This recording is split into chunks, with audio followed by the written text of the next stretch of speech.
Kita mulai berdiri sebenarnya belum lama, ini tahun keempat. Jadi pertama kita lokasi tidak di sini, tapi di Jalan Tabanas Raya yang dekat SMA 1 Ciputat masuk ke dalam gitu. Itu kita sekitar 3 tahun di sana. Lalu tahun ini baru pindah ke sini gitu. Jadi Ibrahim Kids ini memang ditujukan awalnya untuk membantu anak-anak berkebutuhan khusus itu berkembang. Punya psikolog atau konselor gak? Iya ada. Jadi kalau yang untuk memberikan diagnosa kepada anak itu kan kita biasanya kan ada ini ya, ada diagnosa dari psikolognya gitu. Psikolognya psikolog pendidikan. Berarti kualifikasinya itu latar belakangnya Kalau untuk yang diagnosa acuan sama diagnosa anak itu psikolog pendidikan atau klinis itu berhak untuk mendiagnosa. Tapi kita biasanya pakai psikolog pendidikan. Nah terus kalau untuk terapinya, kalau terapi bicara itu dari terapis bicara. Kalau fisioterapi juga seperti itu dari jurusan fisioterapi. Kalau misalnya okupasi terapi atau sensori integrasi harusnya memang dari OT okupasi terapi juga. Tapi kalau kadang-kadang kan untuk terapi ini kadang gurunya susah ya gitu, maksudnya terapinya susah. Kita pakai misalnya dari pendidikan tapi bukan terapis, nanti jatuh nanti stimulasi, kelas stimulasi motorik gitu. Terus ada behavior terapi juga, ada terapi ABA. Nanti kan belajar ya terapi-terapi perilaku gitu. Nah itu biasanya dari psikologi atau pendidikan. Nah biasanya tuh ada pelatihannya tersendiri untuk metode. Dan kita nggak fokus di terapi aja. Biasanya kita fokus juga di ada preskul kita cuma pagi. Ini udah bubar gitu preskul. Terus kita ada daycare untuk anak-anak berkebutuhan khusus juga. Kita ada kelas ngajinya juga. Terus macam. Nah kalau untuk terapi sendiri juga terbagi lagi. Jadi tergantung ada anak yang membutuhkan terapi bicara, ada anak yang membutuhkan terapi okupasi, ada yang membutuhkan terapi remedial, ada yang membutuhkan terapi motorik, kemandirian gitu kan. Nah ada yang butuh fisioterapi yang belum bisa berjalan. Nah itu berbagai macam. Jadi setiap anak bisa mendapatkan satu atau lebih terapi. Rata-rata hampir semua pasti suka gitu tantrum gitu. Jangankan yang dia anak reguler aja masih suka gitu. Anak di bawah 5 tahun tuh sebenarnya tantrum itu biasa. Cuman kita harus tahu tantrum itu kenapa. Jadi apakah memang fungsi perilakunya itu untuk mendapatkan sesuatu atau dia mau ngomong tapi nggak bisa nih gitu. Akhirnya kan frustasi akhirnya tantrum gitu. Jadi saat anak itu tantrum, yang kita lakukan apa gitu. Nah kan yang penting itu ya. Tapi kalau tantrum di atas 5 tahun, berarti penyelesaiannya belum selesai nih di bawah 5 tahun itu. Gitu. Jadi sebenarnya pendekatannya terapi itu, terapi bicara kah, apa terapi sensori integrasi kah, gitu, apa terapi okupasi. Kalau metode terapi perilaku kita metode ABA. ABA tahu ya? Tahu ABA? Nanti di googling aja terapi ABA gitu. Cuman kita pakainya terapi ABA PB gitu. Nah, behavior analysis, terus verbal behavior. Nanti ada itu dari Skinner.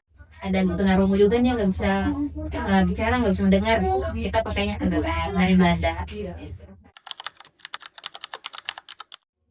Oh kegiatannya itu biasanya pertama kan kita lakukan asesmen dulu ya pada anak. Jadi kalau misalnya ada anak yang daftar itu biasanya kita asesmen dulu, kita asesmen semuanya. Jadi anaknya diagnosanya apa, terus kebutuhannya apa, kelemahannya apa, nanti baru kita buat program.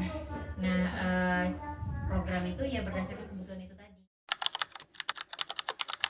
Untuk capaian pembelajarannya pasti modifikasi kurikulum. Soalnya nggak sama dengan anak biasa, jadi dirombak lagi dengan bahasa sederhana yang memang dipahami oleh siswa. Gitu. Yang belum baca biasanya juga dibacakan. Kalau yang udah baca bisa baca sendiri atau dibimbing guru. Nah kalau yang belum bisa baca cukup kita bacakan soal, terus nanti anak kasih jawaban. Gitu. Itu udah dihitung sebagai penilaian. program kita sudah ada latihan untuk interaksi sosialnya. Jadi itu bertahap, misalnya anak harus mulai dulu kontak matanya udah ada dulu ya, terus ketertarikannya dengan teman sebaya juga harus sudah ada. Kalau misal kontak matanya aja nih belum ada gitu, gimana dia mau bermain? Karena kan masih cuek, dipanggil belum respon gitu. Nah harus ada kontak mata, terus harus ada ketertarikan dengan teman sebaya. Terus tertarik nih tapi ternyata dia nggak bisa main, ada anak-anak nggak bisa main gitu. Nah diajarkan cara main gimana gitu, terus baru bertahap lagi setelah dia udah bisa bermain, kita explore lagi permainannya, terus kita gabungkan biasanya kita gabung kelompok kecil. Jadi dulu kita punya kelas kelas untuk sensori sama sosial. Jadi 1 kali seminggu itu kita ada kelas sensori yang dilakukan bersama-sama, sama kelas sosial yang dilakukan bersama-sama. Jadi pelan-pelan kita ajarkan anak itu untuk berbaur dengan lingkungan yang lebih ramai. Tapi nggak langsung diceburin. Pelan-pelan dulu. Oh, ke taman dulu nih. Taman kan tenang. Oh, ada lewat tapi nggak banyak gitu. Terus naik lagi mungkin ke playground terdekat. Nanti kita bikin latihan motoriknya di playground gitu. Terus kita ada swimming class juga, kelas berenang. Anak-anak di sana kan juga akan bertemu dengan teman-teman yang lain gitu, orang lain. Terus nanti kadang-kadang kita juga kalau anak udah mulai terbiasa kita tingkatin, misalnya kita ajak ke pasar, ajak ke mall gitu, ajak ke playground yang lebih besar gitu. Itu biasanya bertahap sampai anaknya memang udah terbiasa. Jadi dari program yang kita buat, misalnya anak ini butuhnya terapi ABA, terapi perilaku, terapi motorik, misalnya stimulasi motorik, sensorik. Nah itu per 3 bulan kita lakukan evaluasi dari program yang sudah dijalankan. Misalnya program untuk 3 bulan pertama itu misalnya kemampuan untuk meniru huruf misalnya gitu, atau misalnya kemampuan untuk melabel benda-benda gitu. Nah targetnya berapa? Nah itu kan kita ada panduannya.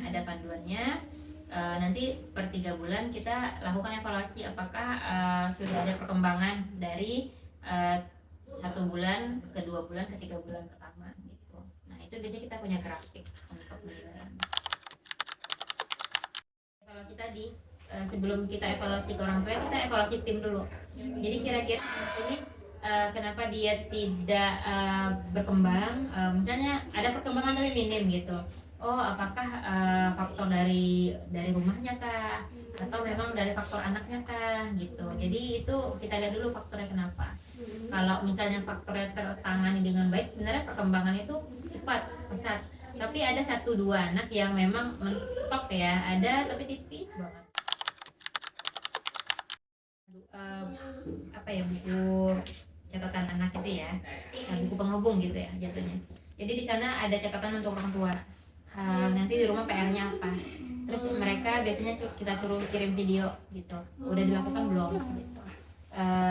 Report juga kita lakukan setelah belajar, kita jelaskan Bu di rumah dibantu ini gitu. Terus bagi orang tua yang butuh home program shop 1 bulan, saya mau apa aja nih Miss di rumah gitu, kita kasih home program untuk 1 bulan.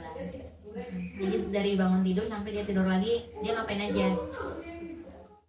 Goodbye's a bittersweet, but it's not the end. I'll see your face again. You will find me.